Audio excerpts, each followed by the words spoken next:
Hey everybody, welcome to another episode of the Dark Art Society podcast. I'm your host, Chet, and today's guest is the amazing Ryan Heshka. I'm a big fan of his work, have been for many years.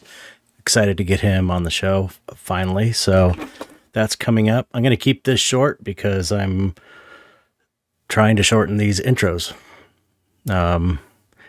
Let's see, I'll make it quick. What I noticed? Okay, if you're watching on YouTube, I noticed my eyebrows are like getting thin on the outside. I don't know if you can really tell, like on the outside, and it looks really weird, especially under certain lighting. Then I noticed my hair.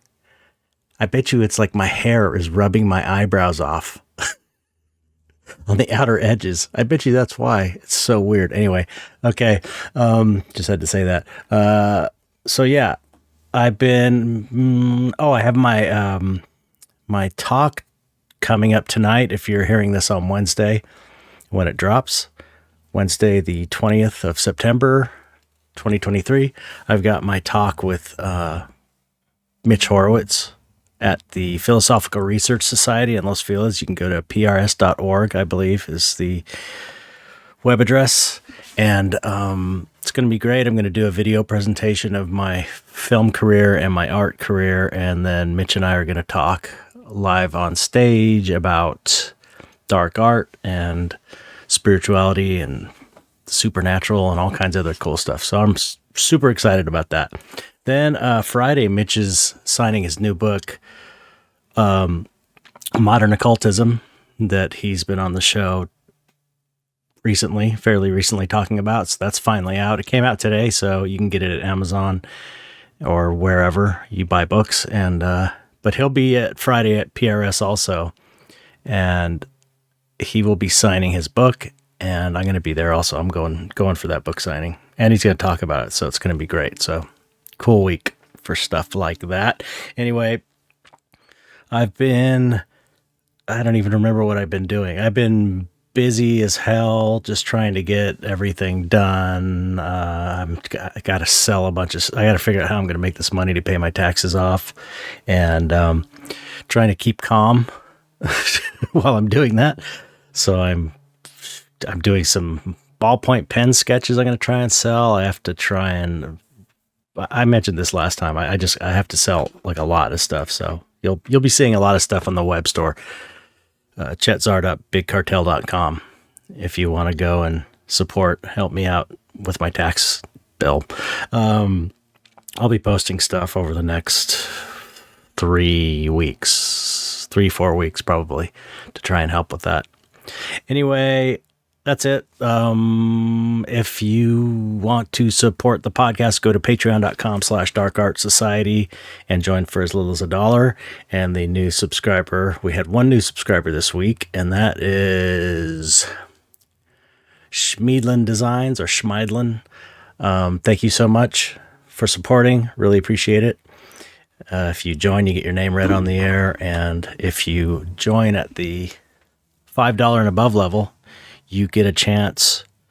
You get a 20% discount code on skulls at Skull Shop, SKULLSHOPPE.com, and check this new one I just got out. Hold on a second.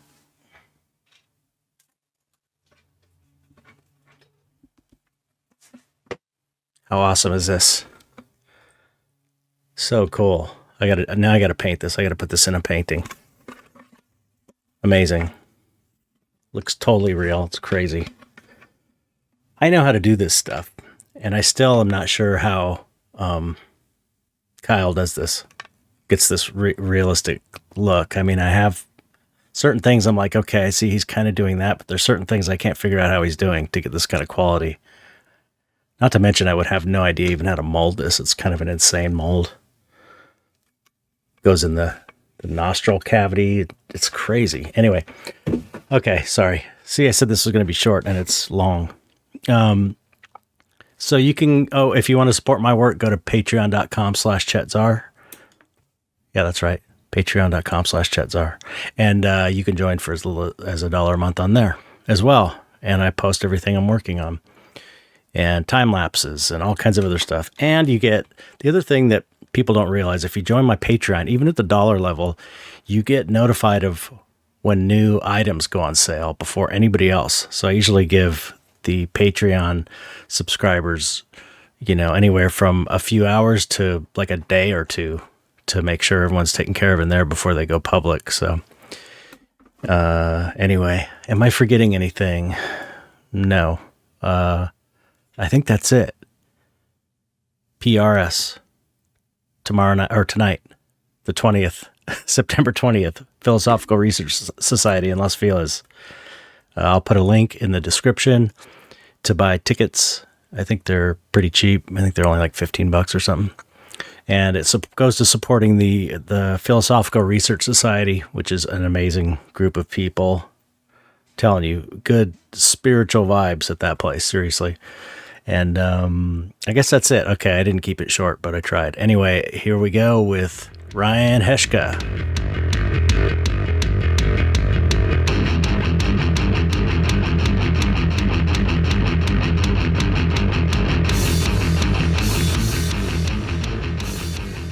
Hello, Ryan. Hey, Chet. How's it going? Good. Welcome to the show. Good. Thank you. Another Canadian on the show. Yes, representing. Yeah. Well, okay. I have to bring up, because I'm a huge fan of yours, but I'm such a huge fan of this band. I have to ask you if you know about them. Do you know No Means No?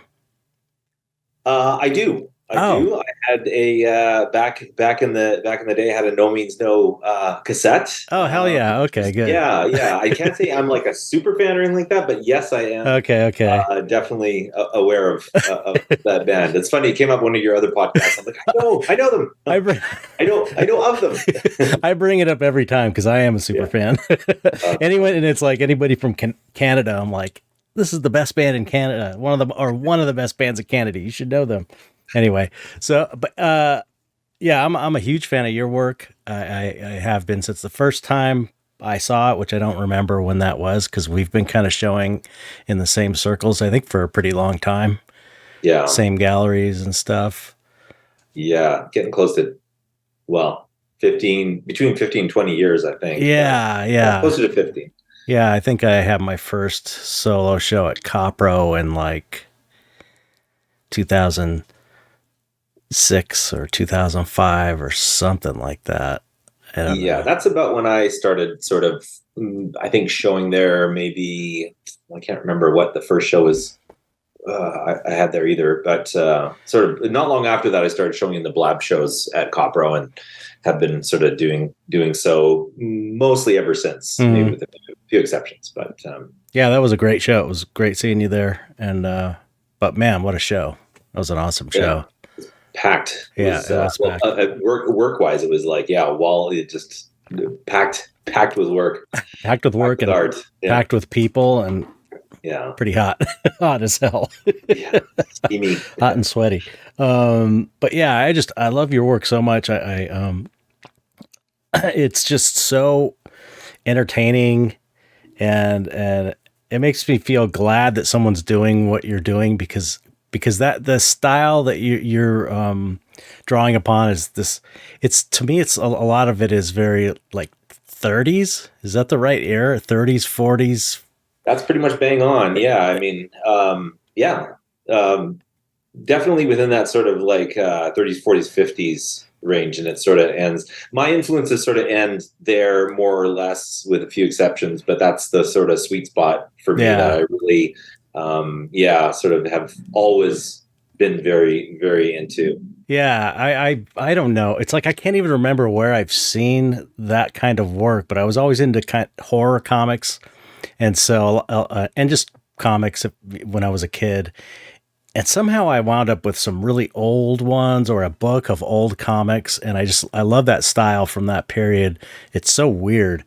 And what I was going to say was, I think it's so cool that you are carrying that tradition on and creating new work in that genre, because no one else is doing it. And that stuff is like finite, that old work is finite. There's no new work like that coming out. So it's so cool to to see new variations of that style now. Cause I even when I was a kid, I used to love that. It's and it's you mentioned it's finite, but it's also like incredibly expensive now to buy any sort of Oh, like right. piece of original art from that era, or True. even the comics now. Like even in lower grades. So for me, it's sort of like, and I've always sort of just been behind that level of like being able to afford those things. It's like Mhm. start making money, and then all of a sudden they jump exponentially, and so I'm Yeah. always trailing behind a little bit. But I think that a lot of that has been the motivation for me to just um, create my own work in that vein, because it's sort of I mean, it ends up being more satisfying than just buying a comic or buying, someone else's artwork. It's like you're getting that satisfaction of creating it, but then you also get the sort of the end piece, which is like, oh, I didn't have to, you didn't have to pay for it. Or Yeah.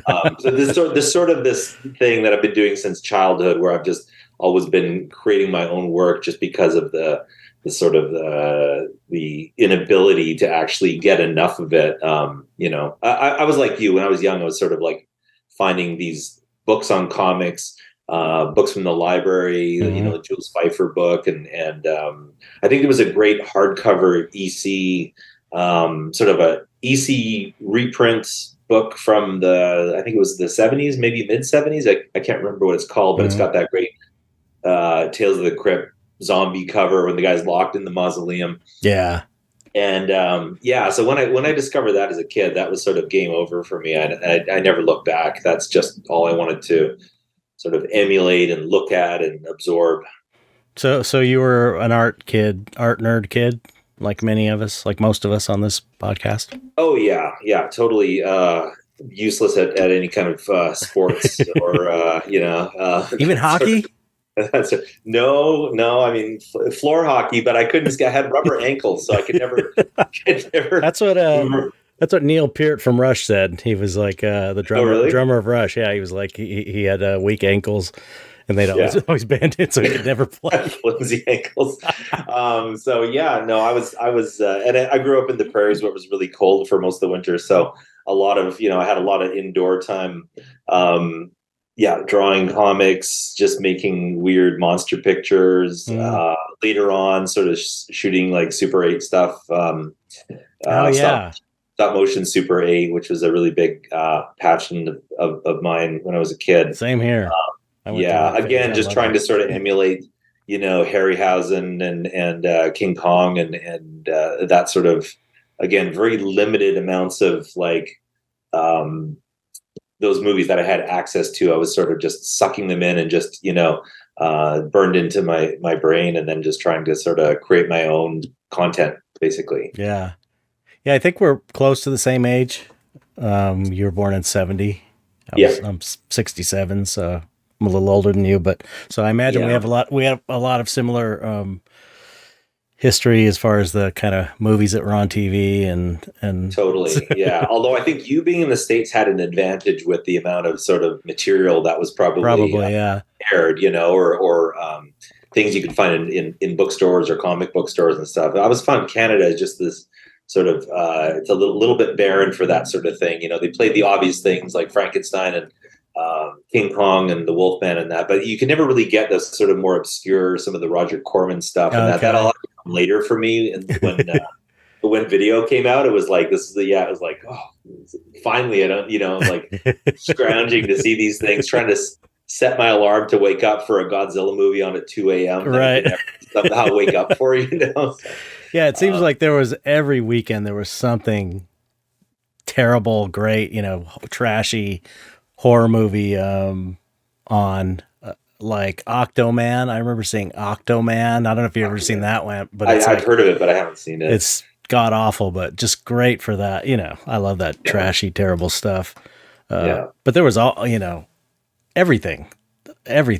Just it was so bizarre, the weird stuff, especially in the '70s that they would have on these shows, horror movie shows, like whatever was cheap. It seems to me is what it was. Is like anything they could get for cheap, they would throw on these weekend horror movie shows. So it was like just the dregs of horror movies, which is great. Completely formed had a lot to do with forming my taste in a way, and the kinds of things I appreciated. It's really strange because it's so Yeah, your crappy. aesthetic and your paintings, a lot of them seem like they're paintings of like rubber latex face molds or things like, you know what I mean? Like they have a look where it's like they're not. It's almost, and I don't know. I'm just this is just my interpretation, but it's almost like you're painting a mask that someone's wearing rather than an Mm, actual being. You know, mm. it has that kind of feel to me, which is really cool. Yeah, it's definitely an extension of drawing masks and monsters when I was a kid. Like to me, they all seem. I try and make them kind of real, but the fact that they're kind of just portraits and character studies almost. This is what I was doing when I was a kid, teenager, and a young 12-year-old drawing little doodles of, oh, I want to make this mask, you know. Oh, that's wild. Do you have those posted anywhere? The drawings uh, that you did when you were a kid? no, I don't think so. Maybe somewhere on my Patreon, I might have some. Every once in a while, I'll throw up pictures from my old sketchbooks that I find laying around. Um, yeah, there's some good ones. There's some pretty good ones. I remember, I look through them now and I see like, oh, I remember I discovered the shading stage. When you draw little lines on the end of an arm to round it off, and you go, Yeah. whoa, like it's a big mind blowing thing. Oh my God. I just love seeing that stuff. I love seeing artists sort of like early work, like early work, like beyond, Yeah, like before, like pre-professional, like childhood level work. And I just find it so, I do too. got such a charm to it. And it's so interesting to see the roots of people's beginnings and sort of the commonalities that haven't left, Right. like whether it's sort of the a style thing or the content, or even like I think in my case it's sort of like color was a big part of my early work too. Hmm. But I would love to see a coffee table book of like artists, childhood What a great idea. drawings. Yeah, that's a great idea. I know Alex Gray, Alex Gray, the psychedelic artist, did a bunch of the Tool. The Yeah, name sounds familiar. he Not does. It's totally like it familiar. looks like musculature, and you could see into the bodies, and there's like electricity flying off. I'm Oh, super psychedelic. He's kind of pretty sure I know. Yeah, I'm he's pretty kind of sure I the know who I think originator of that. yeah. But he was a monster kid. He told me, and I know there's a sketch from when he was a kid in one of his books, and it's got a Grim Reaper next to a grave in a graveyard, and it's like exactly what I was drawing at that age. It's so weird. Real simple, like a line for the ground and a tombstone and a Grim Reaper. It's like, wow. Totally. Did you ever feel like you were the only one drawing that though when you were a kid, or did you have other Yeah, kids there, that? there wasn't really any other kids drawing that sort of stuff. Yeah, I kind of felt alone in that way. And then I got into makeup effects and making movies. You know how that is when you're making Super 8 movies. Nobody, I don't know about you, but there were no other kids that knew anything about Super 8 film Uh, making. And I would get my friends to be in the movie and just kind of direct them, yeah, and they just go along for it. And it was fun for them to watch the movie when it was done, after we sent it to the drugstore to get developed, and hopefully yeah. everything came out. Big giant light blasts in the. Yeah, I was getting family members like cousins and my uncle and my brother to like act in it, and then a lot of it was just like claymation, so there wasn't Yeah. a big human component. That probably says a lot for me as in terms of being a loner. Didn't have a lot of people in my films. It was sort of the monsters were the population. So Right. Those were your friends. yes, sadly. I did a clay animation one that was pretty good in junior high school, and then I did a stop motion of earlier. I did a stop motion where I had my Star Wars models, and I was kind of like making them fly and making them explode. And I didn't know anything about a tripod, so everything was just like, yeah, it just looked like shit. And then by the time I got to the clay animation one, I realized you needed a tripod, and that one looks pretty good. I mean, for a little, 13-year-old kid or something.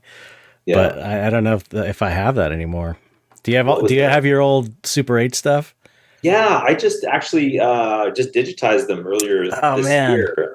Yeah, I had some family members pass on, and I'm like, I was the keeper of these like home movies, and I'm like, I gotta Mhm. digitize them for everybody before everybody goes. Like Right. some family needs to see. So I did that along all the family movies along with all my Super 8 stuff. So I finally got around to digitizing it with my iPhone. It's a little strobe and stuff, but it gets the job done, and it's kind of nice that Oh, I you never did it. have to You did it with your iPhone?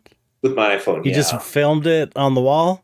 yeah, just put Oh, my iPhone on a sort of little tripod and then what a film great it on the idea. wall. And yeah, my friend kind of taught me how to do it. It's pretty simple. It's like I said, it kind of there starts to be points in the film where the phone doesn't sync up with the speed of the film, so it gets a little stroby. So you got to Okay. adjust the speed of the film.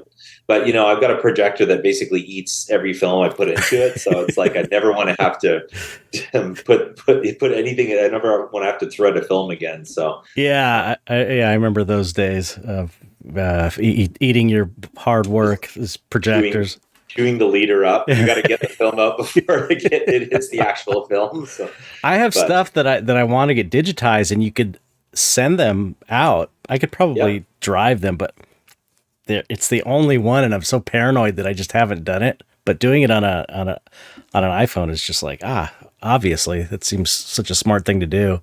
I'd It's a feel yeah, it's a. I had to sort of just burn a few days doing that, but it was I sort of needed a little break from work anyways, so it was a good sort of a good exercise in downtime, being constructive, but also sort of archiving your oldest work in that. So yeah, no, you should it was fun. you should post some of that. Have you posted it I, on? I have, yeah. If you sort of dig back, I'm gonna post some more, but I sort of did some little clips that I posted on Instagram, and then just set it to some like old monster music. Oh, cool. Yeah, so there is if you dig back a little bit, you'll see some of the early stop motion stuff. But I'm gonna do yeah, that. I love that did stuff. you? No, I was gonna backtrack a little bit, but did you grow up in Southern California? Yeah, Okay, yeah. yeah, It's a little town called San Pedro, so it was kind of off the beaten path, outside of LA. So it was kind of a weird little port town, yeah. where everyone's a longshoreman. Oh yeah, someone was just talking about that place. I've never been, but yeah, like you must have had. Yeah, I mean, growing up there, and basically, and then getting into the film industry and stuff. I mean, you must have had access to a lot of really wild things growing up. Yeah, I mean, more than someone living in Canada or in the Midwest, probably, but we were still, an hour outside of Hollywood, maybe, or LA, I don't know, 40 minutes, 30 minutes. And it just San Pedro feels very isolated. It's on a peninsula. So there's only, you know, limited access as far as getting in and out. So it's very self-contained. So it felt Yeah, very, very cut off, but yeah, getting into effects, I was able to make the trek out to Hollywood and show my book around and stuff like that. So that was huge. And but still, like finding books on makeup when I was a kid was just yeah, like you go to the library and there was one book maybe, yeah. Still, yeah, impossible. and Yeah, it's all stage makeup. So it's like I want to make prosthetics and stuff, and it's like yeah. how to do rubber or wax noses and rubber ears and stuff. But you know how it was back then. No internet and Yeah, which in some ways I kind of feel that was a really cool part of I think when we grew up, Mhm. just because you're kind of making things up as you go along, and there's no other way to do it. And I Yeah. think if you were just driven by your own sort of your own motivation to just copy this cool stuff. So yeah, but it wasn't easy. It didn't make things easy back then because But there was everything was slower too. If you think about, because letter writing was a thing back then. Like yeah. I wrote letters to effects people to try and get feedback on my work and sent pictures that had to get developed. And think about that, sending something, waiting for it to arrive, waiting for them to open it, them writing a letter and sending it back. It's like the pace of everything was just so much slower, but it just seemed normal. Yeah. You know? Yeah. Just, Yeah. it's so weird to get acclimated to this craziness, the way things are now. I don't think I'll ever get acclimated to it. My brain is not, it's still working on letter writing speed, but that's me. That's my problem. Um, Yeah, that's more of a natural state, you know, people that are, it's kind of a weird thing but if you do well in this environment, it kind of means you're fucked up in a way. You're what? Fucked up, kind of. Yeah. You know, it's like you're exactly. Yeah, and you need, like, I don't know, 3 different kinds of antidepressants and anxiety medicine just to make lunch. You know? Yeah, exactly. Yeah, I'm very resistant. I just sort of, I wouldn't call myself a Luddite, but I'm definitely resistant to things in the digital realm. I'm suspicious and a little bit, everything's sort of like, what's the motivation for that? Yeah. What's the outcome of that if I do that? You know? Yeah. Especially with all this AI stuff too. Yeah, I'm just less inclined to just sort of jump right in. Although, there's great tools, and then there's also, of course, all the backlash and all the nastiness that comes with it. But hey, it's, nothing's binary. It's all Absolutely. So do you use digital tools at all for creating your work? Or are you completely analog when it comes to your paintings and stuff? Yeah, no, I actually I lean more on digital, but only in terms of like compositing sketches. For my paintings. I find it's really useful to sort of make a digital collage of kind of generally what I have in mind, based on sort of, say there's a bonsai and a fish woman and a dog or something like that. And it's like how, like just kind of playing around in digital, rather than I'm trying to get out of the habit of redrawing these rough sketches and making like 40 thumbnails of different layouts when I can just do it digitally. Right. And get close enough to the point where I can just go to paint it and sort of shorten that sort of length between idea and execution, and eliminate all the studies and eliminate all the, roughs and things like that. Because I find that the more I do that, the more that sort of sucks the wind out of the final product, because I think by the point I get to that, if I've done all these studies, I sort of lose steam on it. I lose the inertia. I find that I've already painted it in my head, so I'm less excited about the final. I'm just, at that point, I'm just rendering, Right. So I do use the digital for that. And then also it's been really useful for my, the comics that I've done, because it's just great for, like, obviously scanning, cleaning up the art, prepping the files, the tonal files for different colors and stuff. So, the AI thing I'm really curious about, and I would like to sort of get into, kind of dip my toes in it from a sort of like creating movie stills of my work sort of approach, I think, sort of what I would have in mind for that.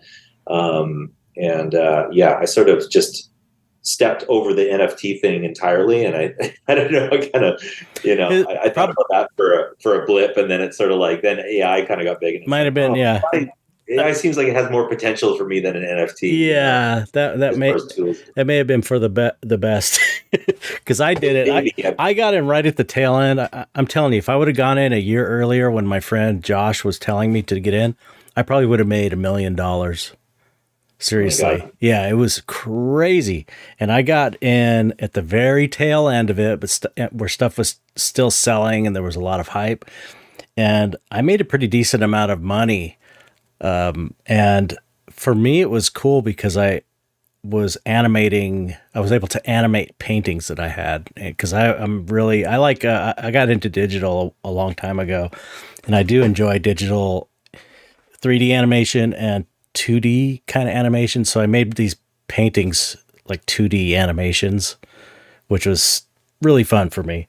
And that was like the primary motivation. It's like, oh, I got to get back to my digital stuff from 1998 and have a reason to Yeah. do it. I can make money off of it somehow because everything's Yeah. got to No make money kidding. now. But It's a it natural. it just totally crashed, and there's so many criminals you got to worry about in there in that space, and assholes, you know. And there's also really great people. I met a lot of really cool people in it. Some really great artists too, but Yeah. also some terrible artists and that are super popular and people that are Yeah. like super right wing. It's really like it's like a lot. It was just a weird, not a great fit for me. You know, if it hadn't crashed, I probably would still be. The money was too good to not do it, to be No. honest. And Yeah. No kidding. it's No. like you know, you feel greedy saying that, but you know, it's like I hate that I always have to talk about money, but it's like this is the world we live in. I wish I didn't have to think about money. You know, Yeah. No. I don't want to Of think about course. Yeah. And fucking you know money, what? but it's like you have to monetize things to survive Yeah. if you're going to You keep do. making work. So You do. Hey, and you deserve to make some money, Chad. It's yeah, totally good. I, It's totally. There's nothing wrong with true, it. true. Um, I know, but you know how it is when you know. not. I talk a lot about making money with artists and just how to make money, and I just Oh, and it feels kind of gross, but it's like it's a reality, you know. It's no, it's a total reality. I think yeah. The problem is with NFTs, it seemed like the money took over the art. that's exactly what happened. Yeah, for sure. Yeah, and it got kind of, I don't know. Yeah, I saw these like hacky people just releasing Hacky work. hacky work for a lot of money and making a lot of money too. And it's like, well, hey, they figured it out, but at the same time, I guess I've just never been motivated by that sort of. I know. Hey, I like money as much as anybody. I like to, like everybody wants to have a comfortable lifestyle and a nice place to work and stuff like that. But yeah, I mean, if I was a little more motivated by money, maybe I would have gotten to the NFT, thing a little faster, a little quicker. But I mean, I just love painting. I love putting paint to Yeah. canvas board, and I love doing comics. And it's like really hard for, well, I was going to say it's hard for me to transition out of that, but it's like I don't want to. That's the thing. I'm not motivated. Right. So it's like I have to sort of approach it from the other way, and hopefully I can make money in those arenas. Yeah. So Yeah, that's how I felt when I was for a period there. I was thinking about getting into tattooing because I was doing tattoo shows, showing my art at tattoo shows, and I met so many cool tattoo artists, and it was like I almost did it, and then I was just like, it finally dawned on me that I'm already doing the thing that I love the most, which is oil painting. It's not going to get better than that. So, yeah, you yeah. know, Why spread yourself totally thin? And yeah, you'd be doing it just to make the money, and I still have this idealism about art, and it should be like a real thing and a true expression and stuff. That's important to me. So yeah, I didn't want to be doing so. If I wanted to make money, I could go back to effects. If I wanted to, get cash, there's other ways of doing it. But yeah, I love it, man. I love painting. It's so much fun. It's the best thing in the world. yeah.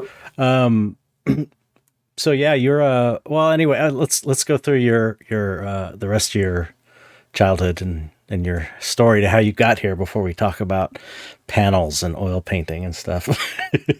Sure, it'll be fast. There's not much to talk about. Well, you got a degree, or you went to school for interior design? Yeah, well, yeah, that was later on after high school.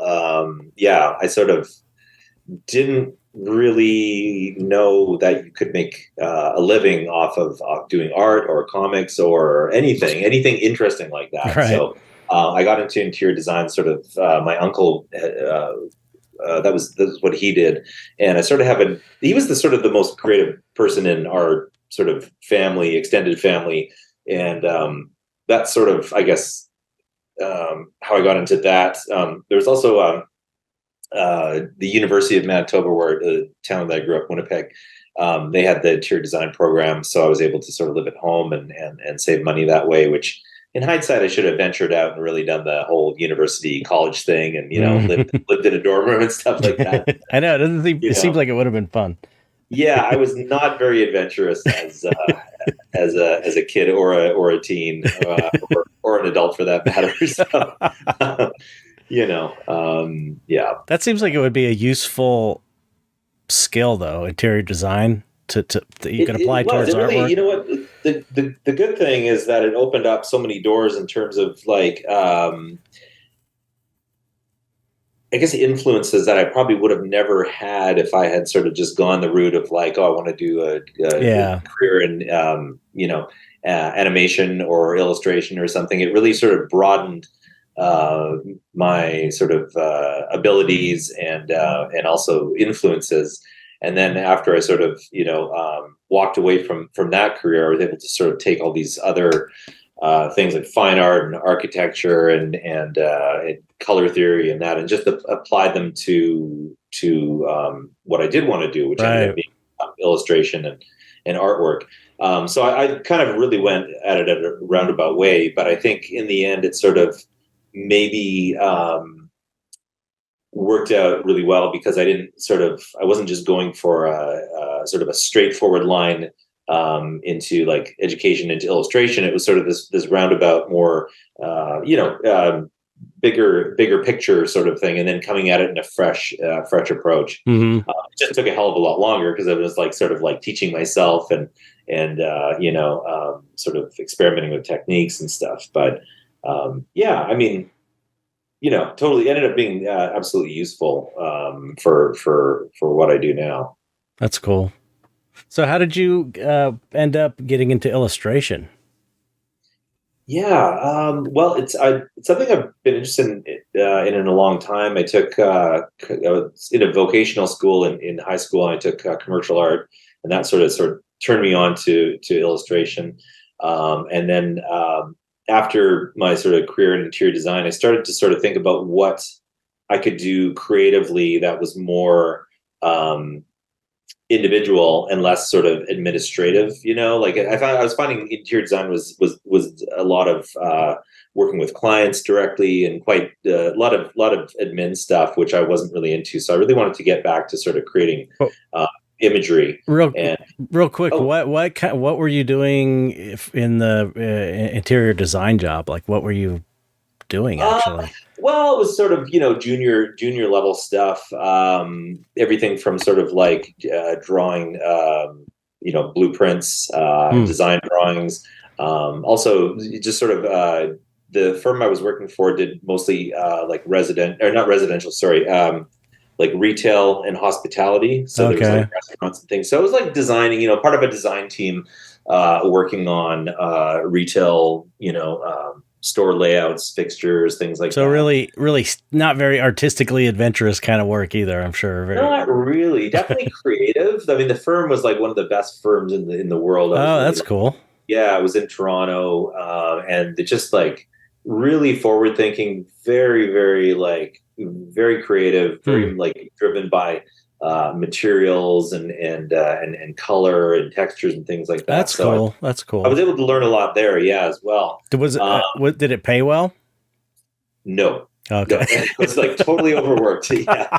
I mean, at that level, you're sort of, when you enter into a firm that's world renowned and like just got a fantastic reputation, and you enter that junior level and you're just like, somewhat taken advantage of. Yeah. They know you're going to work hard, right? Be motivated, and they don't have to pay you that much. Right. So, okay. Yeah, the pay was not great, and it was just doing all nighters, like like all nighters and stuff.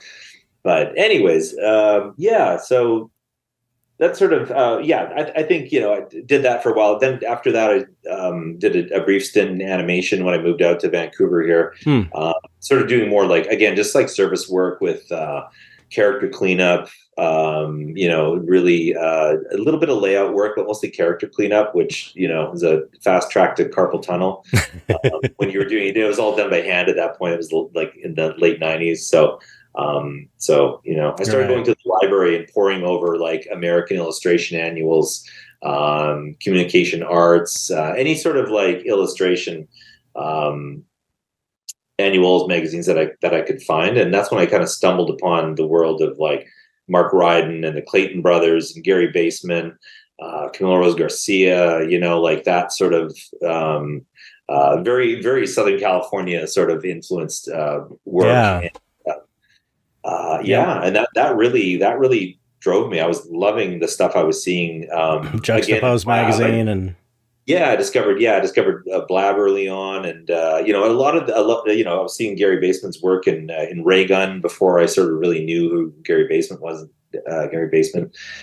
So but once I sort of discovered this work in these illustration annuals and publications, it was like, wow, I need to be doing that. this. You know, that's probably where I first saw Mark Ryden's work also, because he was a big influence on why I started painting also. Yeah, and he was winning a lot of awards for his like album Yeah. covers Yeah. and editorial work as well. Work for the Rolling Stone was like Right. the Right. famous Christina Ricci portrait with the Yeah. bee and stuff, and that was just blowing my mind. Like, Yeah. Me too. honestly, I was like, this is like, little did I know that maybe setting your sights that high is a little. You're really, But still, you're like, I want to do that. I remember yeah, seeing his I stuff don't, and being yeah, like, I want to do that. aiming very high at that point for sure, but just loving all that work and then discovering Blab, and there was a lot of great. Charles Burns was doing great. Well, is still does great work, but Charles Burns was like when I discovered him too, it was like, Yeah, he's holy awesome. cow, this stuff is like just. And I don't like a lot of newer work. I always kind of lean back on those like early comics and stuff, but in terms of like contemporary work, like his work is just, it just speaks to me. Like it just, Yeah, I just, can see that. yeah, it's just incredible. And just, I remember doing a little stage of like trying to ink like Charles Burns, and it's like, I give up. I can't. I don't know which way the brush is supposed to go. Right. I don't know what ink he's using, or Yeah. I could not make it. I could not make it work. He makes it look so easy too. Yeah, When you go to so do it, it's clean. like, this looks terrible. So clean and so like I've been there. precise and thought out. Yeah, so it was really, honestly, it was an eye opener to sort of like, again, look at these sort of like giants and then try to sort of emulate their work and realize it's like, oh, this is really tough. I got to figure something else out because I can't do what they're doing. But early on, it's funny. Like I got into illustration in the sort of late 90s, but by about 2004, that's when I started to kind of play around with like doing my own stuff just for fun. Like it's like, oh, I want to make this fun again. So, painting like weird Popeye paintings with acrylic for my brother, like just really out there, like just bizarre, playing with like typography and so not with any aspirations of getting into galleries, but just doing it. Were you thinking in that way, or were you? Not specifically. I mean, I think maybe it was sort of in the back of my mind, but when I started, I knew that I was like totally green. So I was, making a living off illustration, but then really starting to fool around with, just painting. And I think I bought a little sketchbook that I sort of started just laying stuff in there, just weird stuff, not worrying too much about, if it was going to go anywhere. Right. Real quick, let me ask you one thing. Yeah. Was your illustration work that you were living off of, was that in your current style, or did you have to kind of like change styles to fit the projects, or how yeah, because like Mark Ryden's stuff, he did illustration, but it was usually in his weird style. He was able to do that somehow. It was definitely not. It was sort of an adaptation of that sort of retro visual language, but a little more accessible. When I started, there was quite a bit of editorial work, like in magazines and newspapers. So I wasn't able to sort of really go nuts with the weirdness or I was using the sort of the color palettes I was sort of developing my color palette in that sort of retro way. A lot of the figures were sort of retro, and looking back on my oldest work now, it's like really hard to look at because I was just trying so hard with this retro style, and it's like, I just did that recently. Went back and was looking at old paintings. I was like, oh man, I used to think that was a good painting. Yeah, I've tossed so much of my illustration work. I still have some boxes of it, but I really tossed a lot of it. Oh, you got to keep it. That stuff's important because it's part of your history as an artist. So even if it sucks, it's a part of your history. and that It's makes it true. important, you know. It's true. It was a space thing, more or less. I still got tons of work. Don't worry. There's tons. I've also sold quite a bit of illustration work over the years. That's cool. So a lot of it's very thinned out, but I still have some work from over the last 20 years. But yeah, I wasn't able to sort of go crazy and really express my true self. So that really motivated me to start playing around with painting. Doing some fun paintings, Mhm. planning comic books that never happened and stuff. But really, I had a lot more time on my hands back then, so I was able to. I'm glad I did, because I was really able to dive into that and eventually started sort of painting things that I had dreamt about or Hmm. that sort of thing. And that was sort of a turning point when I started sort of, kind of digging a little bit deeper and pulling some of this weirdness out. And it was really just super fun. And I guess I had a lot more energy back then. Somehow I was doing illustration full time, but then I was also like starting to at that point, just sort of getting into like art shows and things, and just like, I don't know how I was Yeah, doing. I know. I was just I can talking barely just about do the art shows now. I was just talking about this on the last podcast that for 7 years I was working the day job, 40 hours a week in effects, and on lunch hours and in the evenings and on weekends I was doing the painting and trying to build this career, and I would go during lunch to drop paintings off at a show I was going to be in that weekend. 7 years I did that. I was What the like, hell happened? I could never do that now. Yeah, It's crazy, man. I guess, yeah. Well, I think but that's just. we had that Oh, go ahead. fire though, like for me, and maybe it was like this for you. I had that fire, like I have to get out. I was desperate to get out of effects because I was unhappy there. So it was like I have to, like, I was scared of being that I was going to be stuck there the rest of my life. So I was kind of like, I have to get out. I'll do whatever it takes, Oh, totally. you Well, know? that's why I got into. I think that was my motivator to get into illustration, because I had sort of 10 years. Like, I got my illustration rep, Kate Larkworthy, around 1998. But I think it was a good, like, sort of, probably 6 to 7 years before that, working through interior design, and then sort of in animation and Mhm. service animation stuff. And I had, the whole time, I'd sort of had this inkling to, like, do illustration and do comics. And I even published like a self-published comic or two Oh, during cool. that time. And I always kept a sketchbook and stuff. It's not like I stopped drawing, but I didn't know how to do it, where to go, I didn't have a lot of people to talk to about it. I didn't know anyone in the industry. Mm. Uh, but yeah, definitely there was that sort of fire that never left me. And then really doing the animation work was sort of like, this is like a grind. I need to figure this out. And I remember I had contacted Kate Larkworthy. I sent out a whole bunch of these, like, sort of little crappy color photocopy postcards that I made, and they were really weird. They were like very, like, kind of sci-fi little, like, postcards in a little sort of mini narrative, Mm. which I still have the art for that, and sent those out and got a bite from Kate. And at right about the same time, though, or was it before? Sorry, I think I'm getting my timeline mixed up. I know it's so hard.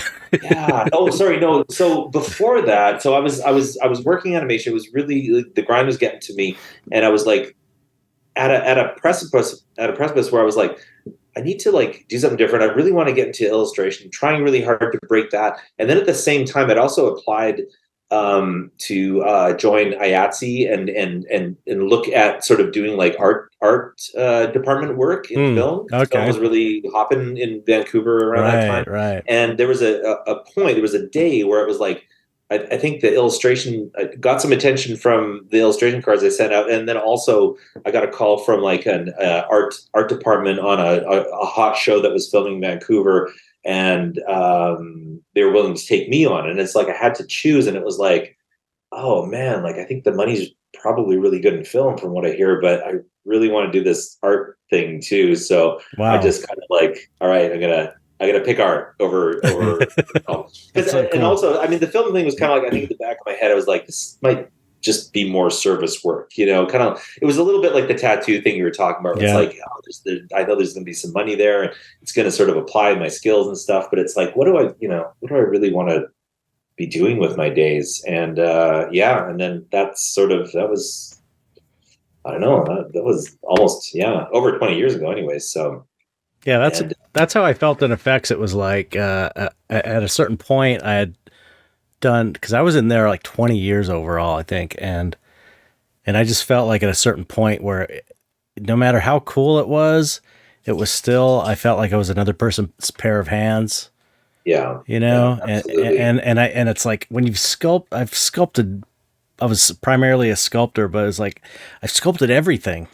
Pretty much, I can't think of anything I haven't, or I haven't sculpted that I've wanted to sculpt. It's like, where do I go from here? What more is there here for me, really? And I wanted to express these weird ideas, so it seemed like fine art was the only place to go, really, for me. The answer, it's funny too, because I was always thought of myself as someone who didn't know what I wanted to do. I wasn't very decisive. I wasn't very like sort of aggressive or strong-willed in terms of like, I'm going to do this, I'm going to crush it. I kind of felt like I was always fumbling around a little bit. And with the art thing, I think that's the first time in my life that I really felt like I made the right choice. I made a decision and I stuck with it, and I'm going to do it, and I'm loving it, and it's like, it really felt like that was the fit. And fast forward 23 years or 24 years, so I can look back and was like, wow, at least I did something right back then. That was a good choice. That was a good choice. In my stupid 20s, just wasting my 20s, just fumbling around. But I don't know. The more artists I talk to, though, it's like always that similar career arc where it's like, love to do art as a kid, fumbled around for your teens and your 20s. And then your 30s, you start to figure it out. And then by the time you hit your 40s, then you're like, you kind of are doing it, And it's like, it's a long journey. Oh man, I know. I guess that's the other thing that lit a fire under my ass, is that I didn't even decide to get into fine art until I was 33, I think. So, and I had a family and we just bought a house. So it's like, I was established. I had this job. But it just, and you had kids and stuff. Yeah. And it was too painful. That's how bad I felt at work. It was like, it was a lot of different things, really. But the main thing was I felt like I wasn't getting this thing. I don't know why I just didn't do it. It's funny to think, I don't know why I didn't just do it on the weekends. It's just like, instead of trying to get out, I don't know why I didn't like, okay, here's a steady paycheck. Why don't I just do this for fun? I just felt like I have to be full-time fine artist. I gotta get out of here. I gotta do it. I guess the more I painted, the more it was like so much fun and so enjoyable that every second I was at work, I felt like, oh, I could be painting right now. This is killing me every day. It was like, oh, it's killing me to be here. It's hard to, it would be hard to make that compromise. And I think also, like you mentioned, doing it on the weekend, but when you have a family, I think that becomes really problematic. Because, for sure. Weekends after everyone's in bed. So then you're like staying up late to get your time in. It's a bitch. Yeah. And when you're in your 30s, you can do that. Yeah. Not when you're in your 50s. Definitely not happening. There's the odd night now where I can my kid goes to bed and I can get a little bit more work done, but I'm not doing anything important like painting. If anything, I'm answering emails and packing prints and comics and stuff. I'm just doing the sort of grunt work because I'm like just too dumb by that point to make any good decisions about my art. But, that's the other thing, is like your brain just. Although actually, that being said, though, I did sort of draw that whole the drawings at the Blab show, the 30 drawings that I did do those mostly in the evenings, watching Netflix, and then kind of like drawing those as well. That was sort of the whole idea for that show, was like, hey, this is a show that I can actually do after hours, right, over a course of 2 months, and get enough content and pieces done that it'll be a show, Yeah, so. It was cool too, because they were affordable.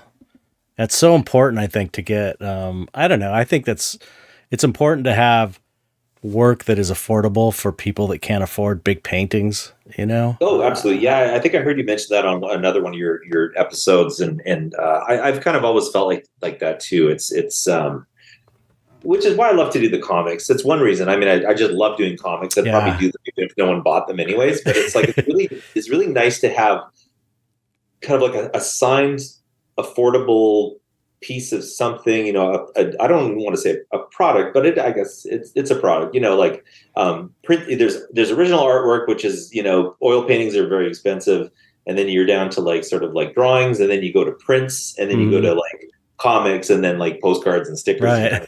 But I like the full range of it, and you know Yeah. what? I like that people can buy something affordable like a drawing or a comic, but then also, you know, those less affordable items. If someone's buying a painting, I love adding all those into the package as sort of extras too. Right. So it's sort of like, you know, well, you pulled the trigger on this really expensive piece. You should, Yeah. you know, here's a bunch of other stuff. So. Yeah, they were cool. But I'm totally with you. I like that idea of sort of being able to, you know, appeal to people in different demographics and different pay scales and you know. Yeah, think of, you know, of being able to afford like a Mark Ryden drawing when you were starting out, or, you know, it's like the idea of having an original anything by him would be amazing. Yeah, there's always that argument. I think people argue against that, where it's like, no, you got to keep your work like really hard to get, and you know, that sort of elitist sort of that's kind of mentality where it's like, you know, you got to just churn out like 15 paintings a year, and that's all you're putting out. And it's like, I guess that's one way to do it, but I do like the sort of the having you know, having items available for like conventions or shows or whatever the case I've is. I've never taken that approach. I've always just, I figure there's so many people. There's more people than there ever were out there in the world. You know, that's kind of an old school attitude when there was less people out there in the world. This artwork is more, I don't know, it's, I don't want to say more mainstream, but it's, people buy art more now, I think, than when I was growing up, for sure. It's kind of like the average person can get art now, whereas when I was a kid, it was like only fancy rich people had artwork. And yeah, for sure. So, no, absolutely. Yeah. It's, but also, you know, what was I going to say? That well, for me too, it's like I love that sort of the pop culture world that I came from, and I aspire to get something made one day into a TV series or a film or something like that. And I think for me, building up an audience via affordable stuff is just going to widen that whole, you know, you're trying to create sort of a pre-existing audience for your work. I think you're not going to do that if you're selling. So I think it really just depends what you're into, what you're striving towards. Your stuff would be amazing as a animated. It'd be so cool as an animated show or something in your style of work. Can you imagine? That's the goal. But I'm pretty green. Cool. I don't know a lot about. Well, I shouldn't admit it on your podcast. A lot about this world, but no, I am pretty green. I've started sort of having conversations with people and you know, about developing things and that. So it's very at the beginning stages. But, that would be. I hope I'm kind of hoping it sort of just becomes a sort of a long-term thing. It's not something that I want to rush into and then it's like, nothing's happening.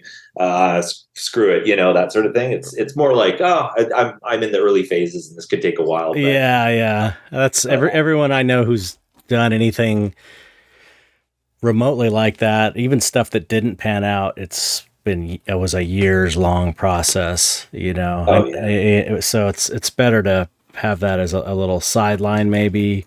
I mean, I would love to do that with my work, have some kind of, you know, movie or series or something. And for me, I'm hoping, because I've never done a comic, I want to do a comic so bad. I'm dying to do a comic. And so I'm thinking like that might be a good intermediate thing to do in between, because it's like, it's probably never going to happen, but you never know. And a comic book, you'd be like storyboarding your TV show or whatever it is, in a way. Yeah, it's a comics. Well, first of all, you should do a comic. I'd love to see a comic I want to see what this looks like and reads like. But I mean, I think it's kind of like a little pitch tool, you know? Like exactly. it's and if it doesn't pan out, you still have a comic book. Yeah, you know what I mean. You could sell the original art, right? You could make prints of it. I mean, I think I've kind of found that comics have actually had a really good sort of lifespan in terms of like how much mileage I get out of them in terms of the original art, prints, limited editions, regular editions. It just sort of keeps going. So yeah. How did you end up getting into comics?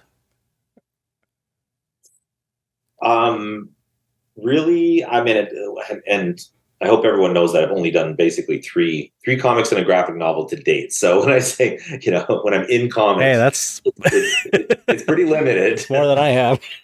I mean, outside of all the input I did when I was a kid, which is probably like about 40 or 50 hand-drawn comics that I did when I was a kid.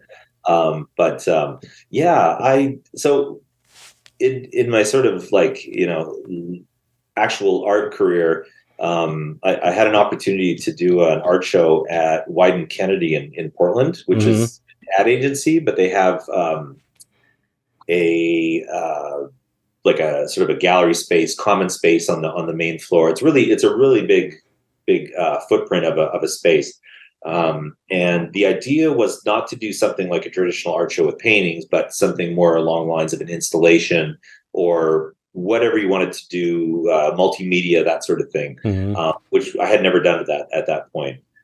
So I took a painting that was titled Mean Girls Club, which was just this sort of parade of like Neanderthal, like it's a great one. club toting women, and basically just sort of turned that into a comic book and a built-out clubhouse that projected a short film of the Mean Girls Club inside the clubhouse. Oh, cool. So, yeah, and you kind of poke your head through the windows, and you can watch the film. But then also the person across from you, it's like this taxidermy, sort of like those taxidermy plaques that they mount. Yeah. So that was the sort of the cutout. So you're looking at another person. That's so cool. Away from you, and they're basically a mounted head. That's a great idea. So that sort of became this little self-published risograph zine comic that I did for that and sold at that show. And then I managed to get that in the hands of Nobrow, publisher in the UK that do really fantastic comics and graphic novels and children's books and that. So they picked it up and then went on to do a graphic novel with them with the Mean Girls as well. So that was sort of the launching pad, was sort of the world of self-publishing. And then the next two comics that I did, Frog Wife and Pleasure Planet, were both self-published as well. Oh, cool.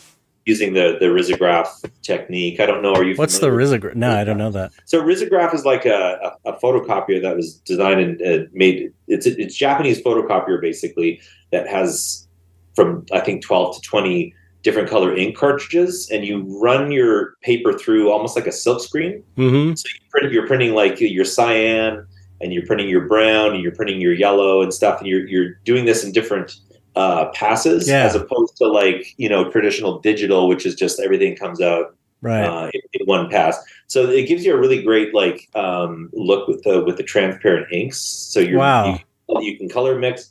Does it look more like traditional comics? Is that the idea? It looks very much like traditional. It's the closest thing I could find to like a traditional printing technique that would give me that sort of comic look. That's so cool. Yeah, so sometimes it's a little off register. So things I love that. I love that. Sometimes the ink fades out in a little area, so it's kind of washed out. So it's every comic ends up being almost like unique. There's no two comics alike. That's so awesome. It's always a little bit off, and sort of warts and all. And yeah, the inks are transparent, so you do get that real like 4-color, comic book, vintage comic book look, which is basically I selected 3 colors for the last 2 comics and just mixed them, kind of like blue, yellow, red, basically. Wow. And then was able to sort of create pretty much anything. Well, as you know, you can just pretty much create anything out of those. Yeah. So the risograph is really fun. It's not super expensive. And So you bought the printer? You own the? no, I get this done in there's a place in Toronto, Color Code Print, that they do great work. Oh, okay. So I could not afford to get unless I was going to get really heavily into it, I might consider buying one. But so it is like something you farm out, the printing, and do they do the binding and all that? They do all the binding and everything, Okay. all the trimming and everything like that. So are there a lot of other people that use this technique? It's not super common. I mean, people that do, like, it's sort of common in that the zine world, people doing their little art zines and comics and things like that. So it's sort of public. It's sort of common in that sort of scene, but not really. It's not well known. Like, I mentioned it to people, and I'd say like 20% of people know what I'm talking about. Wow. Mark Todd and Esther Pearl Watson turned me onto it years ago, and they're like the lab contributors and that I was showing. Right. And they are heavily into the sort of, or were, I don't know if they still do, but heavily into zines. So they kind of got me into that. I love it. But it's anyways, that's the sort of my comic history, and now I'm just struggling to like try to come up with a couple months that I can string together to do another comic. It's just seems really hard to put that much time together now. Yeah. It sounds like you enjoy the process, because it's a completely different trip than creating a painting. It is. I have to, I love switching back between doing comics and the oil or painting. I'll call it painting because I paint with gouache as well. But I find it sort of a nice break. It's just sort of exercises a different artistic muscle. I really, it's a laborious process, as I'm sure you know. But I really enjoy this sort of the development of it, the sort of the creating original art for it, and the sort of the narrative aspect of it. I love switching between the two, but it is sort of, it's so time consuming that I have to figure out a way to sort of, maybe crowdfund comics, or again, maybe it's something that I've sort of designed my next comics sort of at a size and a sort of a style that I can do in the evening, again, sort of like the blab drawings. Mm-hmm. So, something that's sort of not going to take up a lot of my daylight hours, the painting hours, but yeah, I think it seems so fun to me. Like, it would be so much fun, but I have no idea how it's going to be when I do go to do it finally. So I'm just figure it out. I'm hoping it's as fun as it seems like it's going to be, because I like tedious work. I do enjoy. That's for you then. When I was love comics. When I was a sculptor in the film industry, I was one of the few people that was really into detail and sculpting pores and things like that. Like, I just like to zone out and just have everything look super polished when it's done. And so I'm wondering if maybe, I don't know. We'll see. I like building things and stuff too. So it seems like I might be, I don't know. We'll see. Anyway. How do you feel about lettering? That's a good question. I mean, I have like my lettering kind of, I think I have a certain style that I could probably do for a comic, maybe. Yeah. But I don't know. You have to have any text whatsoever, but I'm just yeah. Personally, I like the sort of the typographical aspect of comic. Yeah.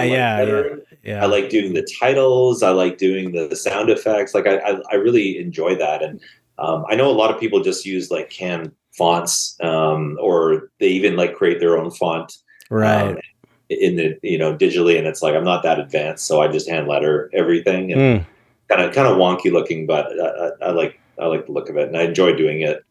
It's like you say about the sculpting the pores. It's like, for me, like, lettering a comic book is like that, because it's just, you get in this like zone, and you just, it's, I don't know, it's meditative, kind of. Pleasant. Yeah. Well, you have these paintings that are like comic book covers, right? Mm.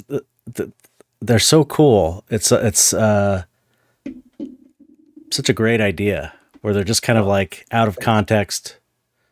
Are you talking about the ones with like the text at the like the title Yeah, at the top of that? Yeah, that's something I haven't done those in a while, it's but so I'm so mad that you did that because it's like, oh, I wish I would have thought of that. I would love to I, do like horror, like EC horror comic style, my work as like comic book covers, the comics that never existed. You know, I love that. This conceptually, it's kind of brilliant. I started doing that. Yeah, that was early. That was pretty early in my personal art. Like, but yeah, It's such a that great just sort idea, of. I though. think that just came as an extension of like the love of like pulp art and comic art, and Mm-hmm. just it's like, and again, the sort of the typography and creating these like Yeah. extravagant titles with big drop shadows and stuff. But I still do it, and I want to get back to doing more of that as well. I think the most recent examples are probably some of the Batman commissions I've done Mm.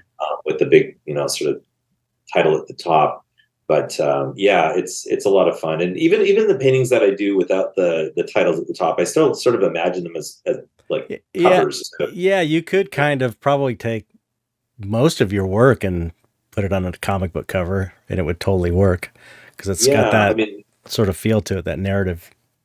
yeah, that layout came in that sort of idea came in handy with the tool poster I did, where it's sort of like just an easy drop to put the tool Yeah. Yeah. banner at the top, because it's like it's almost like I just left space for it, Right. because it Right. kind of has that look of the of a pulp painting Yeah. sans all the typography and stuff. Yeah. I So forgot that you did that. That's a great one. That was a great poster. I oh loved yeah, it. thanks. Yeah, you've done a couple now. Yeah. Yeah, but yeah, it's super fun. I'm actually, yeah, sort of in the works right now. Maybe it's too soon to mention, but just sort of getting images together for a second one. So Oh, hopefully, cool. knock wood, that pans out, because it's pretty rad. I mean, I saw Tool at Lollapalooza in '92, and it's kind of cool that it's come around to that sort of level. Yeah. How amazing is that? It's really exciting. That- yeah. That's awesome. So I want to nerd out about your paintings and do some technical nerding with you. Let's do it. Uh, what's your preferred surface? Do you prefer oils? I know you said you worked in gouache. Tell me about Yeah. your techniques I and yeah, I mean, I really enjoy both. I mean, the great thing about gouache is I love it has this beautiful chalky feel. yeah. You can move it around when it's dry. You can kind of re-wet it. You can blend it and stuff. And it just to me, it just has a great feel, very natural, and I'm at a point where it's like, if I want to paint something quickly and I don't have to worry about drying time or anything, it's like gouache is fantastic for Over that. acrylic. I used acrylic for a long time, and it got to the point where it felt like it was always gummy. It felt like I was always working in like tar almost. Hmm. It was like it was never quite wet and it was never quite dry. I don't know if it was humidity or something, but it was starting to drive me a little bit nuts. I'll I've still use it on some projects, I, but I've still never painted in gouache. I've never even yeah, tried it, and I've got yeah, a friend of mine who swears by it. yeah. I, It's I gotta try it. I gotta try. It just it's seems like super. it always seemed like acrylic. If I want something fast drying and water based, I just use acrylic because I do know how to paint in acrylic. But there's got to be some other. I mean, the fact that you kind of re-wet it, I guess, is Yeah, a I big think they're deal. pretty And different, sort of pretty different animals at the end of the day. I mean, really, when I work with gouache, I tend to sort of this is just my own personal style, but I let a lot of the you got a paper ghost show behind through. you, What's that? shadowy ghost figure behind you. Yeah. Hi. Hello, Um,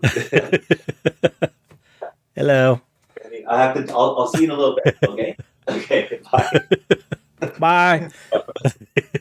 Um, yeah. Yeah. So the gouache, I tend to sort of let a lot of the paper show through. I don't get too far into like the backgrounds or anything like that. I just sort of let it be these sort of little objects or figures. And then if I want to do something more scenic or environmental, that's when I sort of go for oils and really get into the sort of the depth of focus, lighting, that sort of thing. So yeah, oils. I mean, I think I've been painting with oils for 10 years now. I still feel that it's a struggle every time I enter, every time I mix up the palette and start painting it. It's just, maybe that'll never change. I'm not sure. It's a very different medium than acrylics in that way. I love the fact that they do stay wet, but I'm an overworker. Like, I really have to focus on stopping myself from blending things. Same here, yeah. I haven't reached the point yet where I can just kind of lay down an oil painting and leave it alone and not. I know it's hard. And I'm not sure why, but that's sort of an exercise I gotta, I think, challenge myself with, is just do an oil painting, even if it's like super ugly or nasty or whatever like that. Just do an oil painting without actually doing any blending. Yeah, just marks and lines. Yeah, brush right in there. No blending. What was I going to say? Completely lost it. It was a good point too. I totally forgot. It'll come back to me. It'll come back. Gouache versus, I was like, I know what I was going to say. It was really, for me, it was like a solid 10 years of painting before I finally felt like, okay, I got this. Like, I have no hesitance with oils at all now. Like, I have my way of doing it, and it feels like I got this. I never worry about that anymore. But it was a moment where that happened. It was like a switch went off. It was one show I painted. This one show I did, and I was like, oh, okay, I got it now, finally. Yeah. I'm still waiting for that moment. It's been 10 years, so maybe it's going to hit like next week or something. I'm hoping. That's my dad always told me. He's like, I didn't feel like I could. He'd been painting since he was, I think, in his 20s, and he was like, I didn't feel like I really knew what I was doing until I was in my 50s. I was like, damn. That's no comfort. I know. Thanks a lot. Yeah, no, I really feel like sometimes it clicks, but a lot of times, well, I've made things harder for myself too by just trying to like I mentioned earlier, really eliminate the studies, eliminate all the sort of the layouts and things like that, and be a little bit more spontaneous. And that's just going to take more time, because sometimes I don't even know where the figure is going to be. Right. I know what it's going to be. Sometimes I don't even know that much. I've just gone in cold. But when you're doing that, it's gonna suck a lot of time. Yeah, that's the thing. Figure things out. Yeah, that's I was reading an interview when I was researching for the show, and it sounds like we started out in the opposite ends, and now where we are now are at the opposite ends. Like you said, you were always like a planner before. And I was like the way you're doing it now. I would just start, no studies, nothing. And now I do a study for everything. I plan everything out carefully, and like all that makes the painting process way faster and more efficient and stuff. But it's because I used to do it the other way that it's became more of a challenge to be more preparation oriented. And the other thing is the studies I can sell. So that's like another source of income. So totally. That's another good reason to do them. But I do want to get back to more spontaneous kind of painting. 'Cause now it's like, I've got this formula down. It's more regimented, less crazy stuff happens. Yeah. In addition to that too, I also find that I'm struggling with the sort of the actual consistency of like the medium to paint. If I use it too thick, it doesn't. It just it's too thick. It's like I like to sort of layer it thinly, but I also find that if it's too thin, if I'm painting something really light, it'll dry a lot darker. I don't know if you find that or if you've had that experience with medium. Just with like sort of if I'm painting something like a light color, like a sort of a pale background or something like that, or trying to go sort of lighter over a darker color, it just it seems to dry a lot darker than it goes on, and I feel like I'm not quite. Feels like I'm not quite nailing the use of the medium. So what kind of mediums do you use? I was using sand oil, but now I'm using I'm using like Gamsol with linseed oil. Oh, okay. Yeah, and I'm definitely a sort of a thinner oil painter than a thicker oil painter. Yeah, I am too. Which usually works pretty well. I'm not a fan of like seeing all the texture and the big sort of lumps of paint on the canvas. But as I mentioned, the sort of the pain in the ass with that is that that things dry differently than they appear on as they do wet. So it's like I'm always trying to sort of think ahead. Right. How's this going to dry? And then sometimes it dries and I have to go back in and, but anyways, it's all just, I still feel like I'm kind of fumbling through the process to get to. And the only way I know it's finished is when I don't hate it anymore. I can just like, okay, that's all right. Yeah. You definitely wouldn't know it from the work. So that's what counts. Thank you. I think I've heard other artists say that too. And it's sort of like, is this, yeah, it's like you start to learn that what you're doing isn't wrong or right. It's just part of it, it's yeah,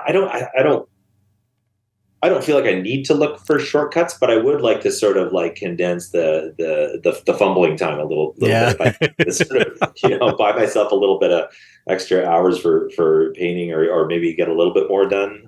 Especially I'm in this sort of like last 4-month crunch time with this show, and it's like, oh man, I've got a lot to paint, so I've got to kind of pep things up a little bit. You got a show coming up? Yeah, with the Colombo Gallery in Milan. Cool. Late February. So, yeah, I've got a lot. I've got a lot to do. Do you have a theme, or is it? I'm sort of going with like garden at this point. It's a very loose theme, but I started painting the show, and I really had the intention of sort of doing more almost like rooms. Like kitchen, bedroom, like that sort of thing, like really sort of, but weird, like, No, I love your interiors. Yeah, like sort of really going interior. And then the more that I started painting and the more I started sketching, it's like everything just felt like it just wanted to be outside. And I'm like, that's interesting. I gotta start. I painted. I even went as far as painting a few.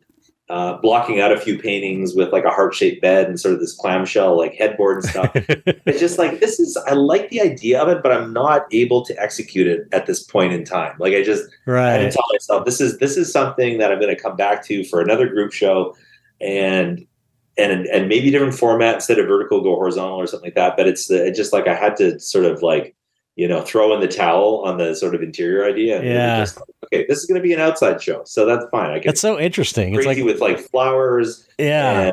And, I love painting flowers and foliage and that sort of thing. Small animals lurking under the leaf, cool. Insects, that sort of stuff. Mm-hmm. So that sounds awesome. Yeah. It's funny how that works. What other job is like that? It's where it's like, okay, the muse isn't going to let me paint this thing. I thought I was going to, oh shit. Can you see me? Mm-hmm. Okay. Yeah. Sorry. I accidentally clicked out of everything. It's like, my artistic, impulse isn't going to let me do the thing I thought I was going to do. It wants me to do this thing. It's such a weird thing when that happens. Yeah, I know. I've started reading the Rick Rubin book, The Creative Act, and I keep hearing about that. Yeah, he sort of alludes to a lot of that sort of like, when the time is right, the idea is going to come to you, and if you don't do it, someone else is going to do it. And I think in this case, it's like I had the idea, but the idea was not ready to. Yeah. You know what I mean? Yeah. So maybe at some point, or maybe it'll turn up in a comic. I mean, a lot of these rejected ideas turn up in comic stories or other sort of characters or things like that. So it just, it all goes into the big morgue that I keep with like sketches and ideas and failed, aborted paintings and things. So yeah. It's funny though. It's like it's weird that you can come back to this aborted idea like 4 years later, and then it's like, oh, it's solid and it's fully formed, and it becomes the thing that you wanted to do, but you're not ready to do it 4 years ago. Yeah. You ever Yeah. find that where Yeah. you're like, you keep these ideas because there's something there. Oh yeah, for sure. And then it lives. It's like it's so strange to me because it's like why can't I do it then? Yeah, like, yeah, it's a trip. There is that whole hidden, mysterious element to art in that way. Really, there really is like this unknowable, trippy, otherworldly, other dimension. Yeah, I'm sorry, I never really bought into all that before, but I'm starting to sort of like, that's starting to make a lot of sense because there's no other explanation for how these things unfold or why they happen or where things come from. Yeah, yeah, it's so weird. It's so weird. Yeah. I really view, also a lot of it is your perspective, because I really view it as like, you are the midwife of an idea.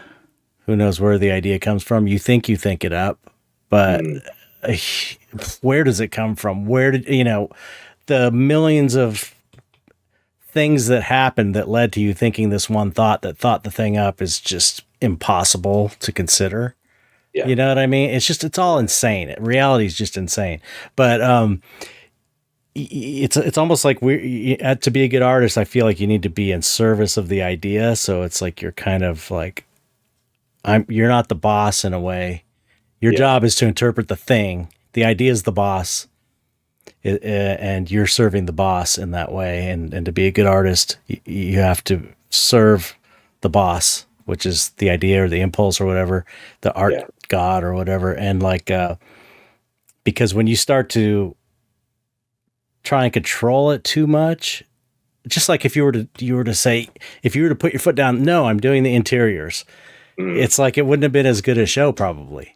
As what you're doing or just now. Would have been that much harder to or it would have been super painful and no fun and I think that's absolutely true, and I think that's again that's sort of like without knowing it, I think that's why I really backed off of doing all the prelims, because it was just I was just trying to control it too much. I was finding that that was all coming from my illustration background, where I had to submit a lot of preliminary sketches. I had to submit these rough ideas, and I was sort of working in that mode, and that was working for me for up to a point, and then it became a hindrance. Right. It sort of quickly flipped over, and it's like, oh, this is no longer a useful tool, right. And all I'm doing is drawing the same thing 40 times in a slightly different way. Mm-hmm.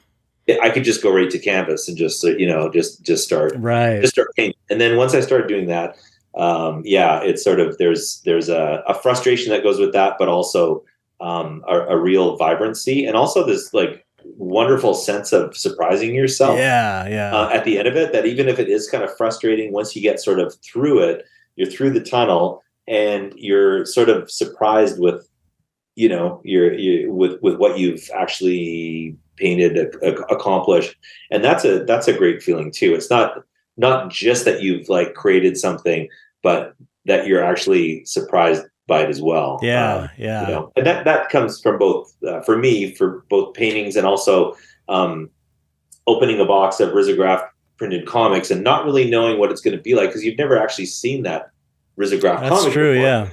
You've drawn it, you've separated all the layers, you've seen the sort of the PDF of the color, the rough sort of color sense, but you really don't know what that physical object is going to look like until you open that box. Mm-hmm. And then that's like Christmas to me, because you're just like, this is like, wow, this is it's kind of otherworldly, because it's like, I had a hand in it, but this is not directly from, it goes through a filter. And what a trip. It's really fun. Yeah, that's so cool. It's fun when it doesn't suck. Yeah. So and then when it sucks, it's really hard, and I don't want to paint. I don't want to be an artist anymore. So I don't know how many times those words come out of my mouth every week. My wife's just like, okay, you don't want help anymore. You just want to say those words. It's like, true. I'm just saying words now. Sometimes it's so painful though.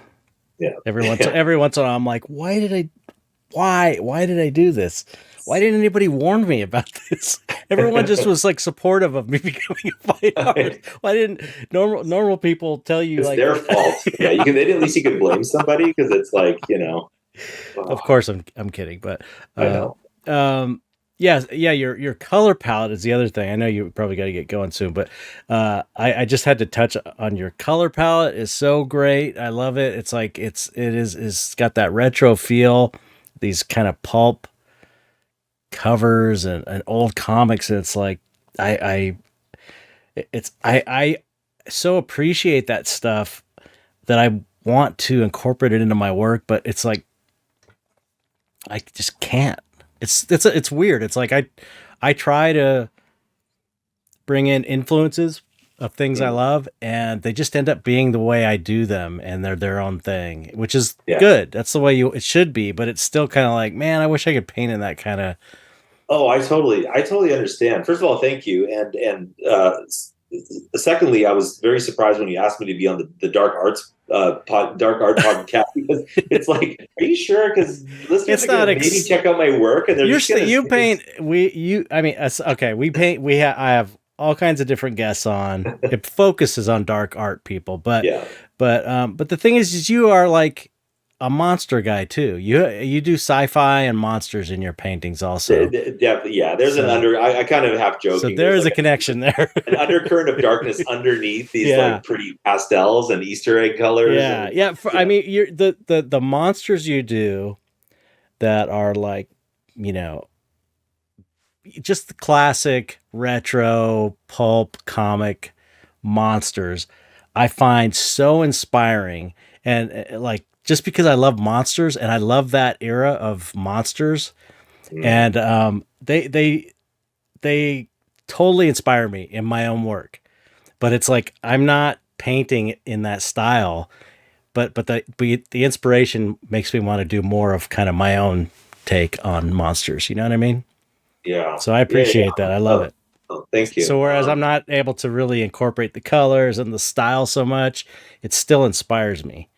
It's funny you mentioned that because I'm again the sort of the reverse where it's I admire people who can paint like in like earth tones really successfully because I'm starting to get comfortable with it now. But when I started trying to paint in like sepias and earth tones, it was just like it was like a mud pit of mud, it looked terrible. It was dead. There was no life to it. And it's like, how do people paint with earth tones but make it look vibrant and alive versus this sort of just dead muddiness, And it really like there was, for me, it was the opposite. It's like I couldn't crack that nut. It's like easy for me to paint in a colorful, exaggerated palette, but I couldn't.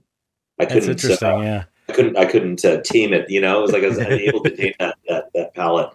I love it. I love it. I love, it's like, but yeah, I mean, color is such a big influence. I'm kind of a color junkie, and just like early Technicolor films. Like I love Technicolor. Wizard of Oz. Technicolor movies are so cool. The Cinecolor, I don't know. Do you know Cinecolor? The sort of what it was sort of like two strip color. It was like a blue and a sort of a burnt orangey red color. And there was no yellows, there was no greens. It was just this sort of like very odd. If you look at, I don't know if you know any of the early like Iwerks cartoons post Disney. Oh yeah, mm-hmm. Sort of like Pincushion Man and all that sort of like era of work. He was working in that Cinecolor, and I always sort of like nerding out on these like different sort of color palettes from the past, and that's become a really big part of the identity of my work for sure. And I'm always looking for new combos, or it's like I hadn't painted with purple for I don't know. I don't think I'd ever painted with purple unless it was for an assignment that needed purple. But started to sort of get back into lavender and those sort of tones again. So just sort of always exploring. And it's like it's the one thing that you're never gonna find every palette, every color combination. So it's just always like a sort of like, it's a never ending, I could paint the same sort of style of figure, but it's like just flip it into a different color palette and become sort of Right. Yeah, a different mood, different identity. that's So true. Yeah. yeah, but it's a big motivator for me when I have and I keep my oil palette pretty simple down to, I think there's like maybe six colors on my Yeah, I was palette. going to ask you what's your go-to color palette? Yeah, I keep it pretty simple. I don't even have black on my palette most of the time. So Hmm. it's just, it's white, it's cadmium yellow. There's like alizarin, Elizabeth crimson, Crimson. That'd be a good artist Elizabeth name. crimson. Cobalt blue, burnt umber, and then I keep a little bit of like phthalo green on the palette just to keep like the greens and really Hmm. really super bright. And that's about it. And Wow. then I have other colors that I will often sort of introduce into the mix, but that's the sort of the basic. Right. Like I can kind of mix anything I need to from those Yeah, generally. yeah. So, Yeah, I'm a big fan of simple palettes, yeah, you took know. me a while to get there, but after a few dozen YouTube tutorials, I sort of found one that sort of worked, and yeah, so because I was just, that was the other thing that was happening early on with oil painting, is things were just getting out of control. There was like paint everywhere. There was no organization to it. Yeah, right. Palette was filled. I had no room to work because it was like that was like, what am I like? Yeah. And there was just a lot of bad colors that were being Oh made. Like I yeah, was just finding totally. the more options I had, I was always ending up with this really like dirty purple gray, and it was like, why just one color, one like mix, one step too much, and you're in this like dirty purple gray zone, Yeah. and so it was driving me nuts. So I had to really, I made a very focused effort to sort of get my palette pared down, Yeah. and keep it a little bit more organic and a little bit more simplified. So Yeah. I like the idea of having the super simple palette and bring in what you need that you can't get out of those colors. It's so much easier. I remember because when I was first starting out, it was like, remember you'd see a color and you go, that looks like a cool color to paint with, and you just buy it, and then you have all these range of all these weird greens and crazy colors that you would never use. I know. And then you start, at least for me, I'd put my palette out and I would just have like 1, 2, 3, 4, 5, like all these colors. Yeah. And I'm like, what? That's no way to do it. It's like, Yeah, you're not yeah. going to get anywhere with that. It makes no sense whatsoever. Yeah, totally. No, I'm all about like not using colors from the tube. Like Hmm. I'm always, pretty much Yeah. always adding something to the, I'm always mixing. There's nothing I use straight out of the tube. Even if it's white, it's like, no, there's going to be a little bit of like green gold in there or Hmm. brown or something like that, just to kind of like, and yeah, I've just sort of always, when I worked in gouache and acrylic, I worked that way, and I kind of kept that up with the oil painting as well. Yeah. Yeah. Well, you could see it in the work. It's like everything's nice and, it's bright, but it's still muted in a way that feels natural. It's like, you see so often with, newer artists that are just learning to paint. It's like, that's like a tell is when it's like a blue sky that's just blue Yeah. ultramarine out of the tube, with white or something. And it's like, once you really understand color, you realize it's like the colors are saturated like that so you can get the maximum Yeah. amount out of them. It's not because you're supposed to be painting with those colors. It's Yeah. it's so that you can get the widest range of colors. Exactly. Yeah. Like, yeah. But it's Grade school, like straight out of the tube, kind of. but everybody goes through that. I went through that. It's like you figure that shit out along the way.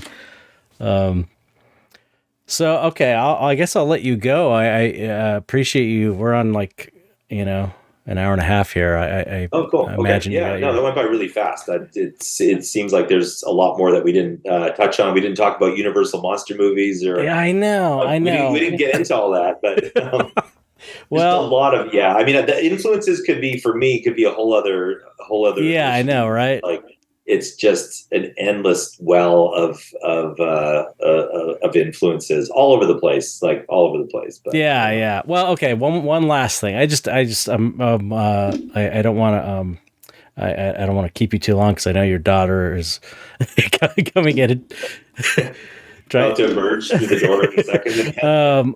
Yeah. Okay. One last thing is of course, I'm sure we're both Universal Monster fans and all that stuff, but I love these pulp cover artists that I'm sure you're a fan of. I'm sure you're influenced by these pulp book covers. These guys back, it's like I don't really even remember their names, but I do have a couple books on. There's one called "It's a Man's World." Have you ever seen that book? Oh yeah, so that sort of focuses on what, like the sort of like 50s, 60s. Yeah. I think those painters are so good. Norman Saunders was a big Yeah. He sort of started with pulps, but then he transitioned in later years into the sort of the men's adventure magazine, and he deal. did wacky packages too. Did wacky packs and stuff, but which were things like that were like an influence on me too. And I could see, like, in your work, I could see wacky packages. Oh yeah, absolutely. No, totally. That's the thing. It's like, I think we could sort of go to all those different areas. Yeah. Okay.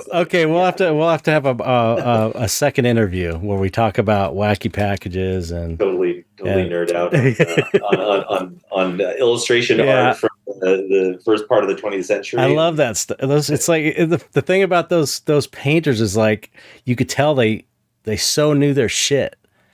You couldn't get away with half-assing it. It's like the average book illustrator back then was the average guy was better probably than most painters today.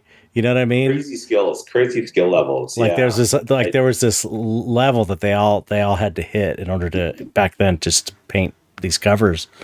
Yeah, and so many of them didn't hit that level, but they're still incredible, or incredibly visionary in terms of, like, maybe they're not quite at that level, but just like their own. True. And just as amazing as anything else. Yeah. Even those, like, I bought these horror comic, like the off horror comics, like not the EC ones.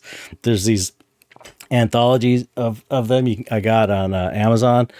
And I can't remember the name, but it's like an off horror comic brand. Yeah. And they're so bad compared to EC, but I still love them. They're still amazing. They still have that feeling, and they're cool in their own way, in a different way. You know what I mean? Yeah, absolutely. I dig deep in all that stuff too. There's all that surface level sort of entry stuff that's really well known. That kind of is the easy entry point. But then, when you start to really get into it, it's like, oh, and then there's, like, and then you start to get into the foreign stuff, and it's like, go down the wormhole, which I'm doing right now. Even though you're trying to break off. Yes. But anyways, this stuff is all exciting to me. But that's it's. I love it. I'm such a fan. I think it's, like I said, it's cool that you are able to, because I love that stuff. But I don't really paint like that. And so I admire that you are able to paint like that in that sort of style. I think it's really cool. I just use it as inspiration for me, just to kind of do my own thing, I guess. But anyway, so thanks for coming on. It was a great interview. I appreciate you taking the time. Oh, well, thanks for having me again. It was a great conversation. It flew by, and I told you. Really nice to catch up. yeah, great. No, you did warn me about that. But, well, the last thing we have to do is just say goodbye to the audience. So in whatever way you want, you just say goodbye, audience, or goodbye, or whatever you want. Your final message to the audience. All right. Have a good one. All right.